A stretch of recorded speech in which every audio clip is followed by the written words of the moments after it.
Hey folks, the kids are out getting or working with a new customer today, so it's just me, and I wanted to share with you a little quote from Jenny Johnson, the CEO of Franklin Templeton, who is the very latest company investment firm to file for an XRP ETF. That makes it 17. And after that many, don't you think those companies, those multi-million dollar companies, those billion-dollar companies, would kind of have a clue as to what's coming? I mean, those are the tea leaves I've talked to you about in the past. They're telling us it's not free to file for these things, and if you file for these things, it's because your outlook is pretty good. Now, the quote here, as shared by Linda P. Jones, is, quote, "Bitcoin is the greatest distraction from the greatest disruption that is coming to financial services." That is the Franklin Templeton CEO, Jenny Johnson, that I mentioned. And yeah, there they are, XRP, Franklin Templeton. They filed for that XRP ETF. As I mentioned in an earlier video, there's still a lot of big boys out there on the fence. They haven't done it just yet. I think most of them are waiting for, regulatory clarity or maybe other things. I'm not sure, but some major players are already jumping in because they know what's coming. And Franklin Templeton is, it's not a small player. So let's take a look at some of the things that, putting the distraction of Bitcoin aside, we know it doesn't work. It's not the one.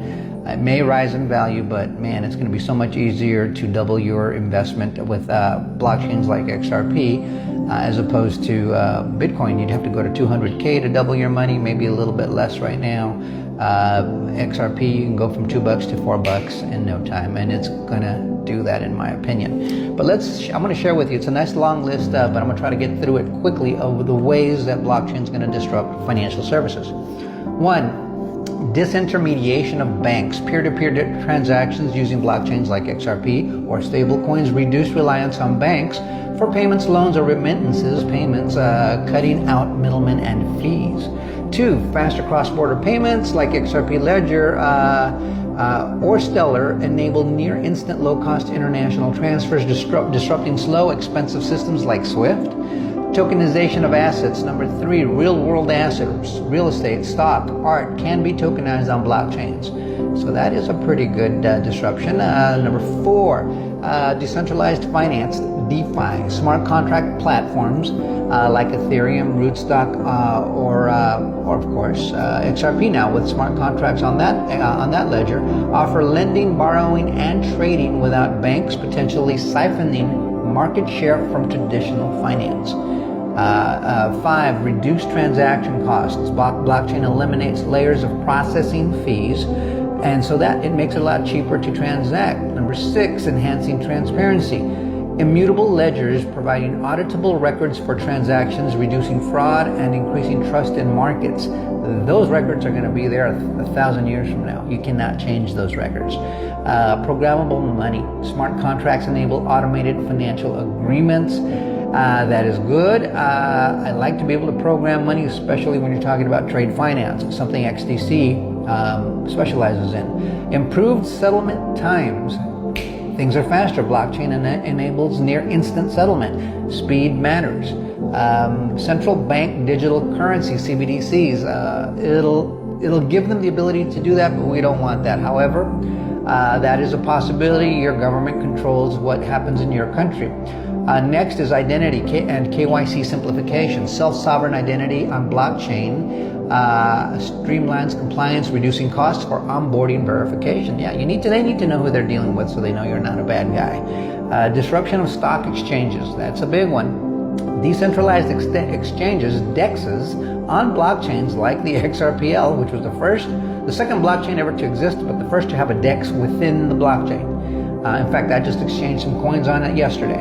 Access to underserved markets. Blockchain-based financial services bring banking to unbanked populations, expanding market participation. Next is smart derivatives and insurance. That's a big deal. That makes sense. Challenging credit scoring. Credit scoring is going to be, you're not going to need it so much because it's going to be on the blockchain and you can just measure those stats. Market volatility and speculation. That's right. It's going to be easier to I guess to determine what's happening with financial markets, because it's going to be faster, much faster, real-time information, more accurate too. Regulatory disruption, blockchain's borderless nature forces regulators to adopt potentially shifting power from national financial systems. Costly legacy system overhaul.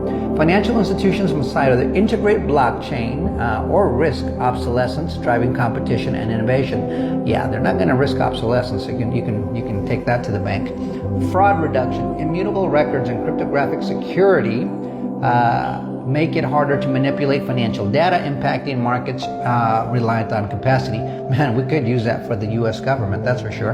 Crowdfunding and capital raising. Initial coin offerings, ICOs, or security token offerings, STOs, on blockchains democratize fundraising, challenging venture capital and IPO markets. You can definitely raise money to build your business a lot faster this way. Privacy trade-offs. Public blockchains expose transaction data unless privacy layers. So yeah, there are public blockchains, there are some privacy blockchains, but these are the ways in which, some of the ways in which blockchain is going to disrupt the financial markets. There's quite a few, far more than 10. I don't know how many the total is, but you can slow down the video if you want to go through that. I just looked it up on Grok, and this is what the list it came up with, but it can do much more than what I just read. So now I want to show the video where the CEO, Jenny Johnson there of Franklin Templeton, talks about how blockchain is the distraction to the disruption. It doesn't function as its white paper intended, but other blockchains do. And you just got to watch her talk about it a little bit here and see what it can do. It's impressive, but it's pretty interesting coming from the CEO of the company that just filed the 17th XRP ETF. Check out the video with me and let me know what you think in the comments. We'll see you on the next one. Till next time, adios amigos. Bitcoin is the greatest distraction from the greatest disruption that is coming to financial services. I think AI is probably the other big disruption there, but and there's so much noise around a lot of things like FTX and others. But if you bring the technology down to its core value, it does three things. One is it allows a payment mechanism. Number two, it allows smart contracts to be programmed into the token. And three, because it's a general ledger, it has a source of truth. So whoever has that token, all rights in that token are granted to that person. So if I sell it to Frank, I don't have to go through a third party to do it, and Frank gets it, and Frank gets all the rights. So my favorite example is Rihanna, who came out with, right before the Super Bowl, and I know she's just testing the market in this, 300 NFTs, each one worth 0.00033% royalties of one of her biggest songs. Well, why can she do that? She can do it because when Spotify plays a Rihanna song, it can capture, smart contract executes and says, I owe royalties here.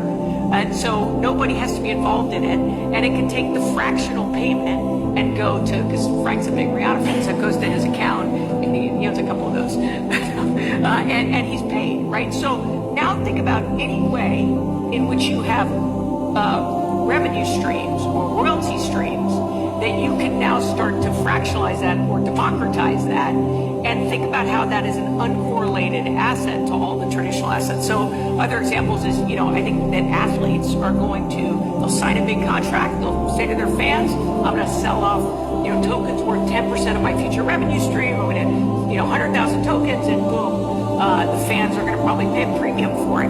So it will be a way, and if you think about it, it's just securitization done on steroids. And it's merely that this technology is enabling it, and it's also enabling other very interesting companies that will disrupt some of the traditional business models that we have today.